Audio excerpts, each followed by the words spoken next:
300। এই যে এটা দাম হচ্ছে গিয়ে 300 টাকা। এই যে 300 টাকার একটা 300 টাকার একটা ইয়া দিব এই যে মাংস। এই যে 300 টাকাতে কি পরিমাণ মাংস থাকে দেখেন। আচ্ছা আচ্ছা, এই পরে হচ্ছে গিয়ে ভিতর থেকে কিন্তু চাকা চাকা মাংস আসবে। ওখানেও মাংস? হ্যাঁ হ্যাঁ, ওখানে এই যে চাকা চাকা বডি, এই যে চাকা চাকা বডি, এই যে দিয়ে দিলাম চাকা চাকা বডি। এরকম মাত্র 2 ইয়া থাকবে। এরপরে হচ্ছে গিয়ে একটু শাহী ভাগার দিয়ে দিলাম।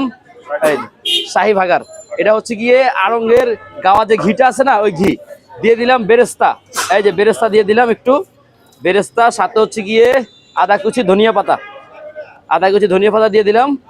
এই যে আমাদের সিক্রেট একটু মশলা দিয়ে দিলাম। টেস্টটা অনেক ভালো, যখন মিক্সিং করবে তখন টেস্টটা খুব ভালো আসবে। একটু হালকা বিট লবণ দিয়ে দিলাম ভাই, মাশাআল্লাহ 300 টাকার একটা ইয়া। এই যে হালিমটার কালার দেখেন, মাশাআল্লাহ। সারাদিন রোজা রাখার পরে এরকম একটা হালিম 3-4 জন মিলে খেতে পারবেন, এনাফ। মাত্র 300 টাকায় হাড়ি ভর্তি হালিম, অনলি 300 টাকা, মাত্র 300 টাকা। এই যে মাংস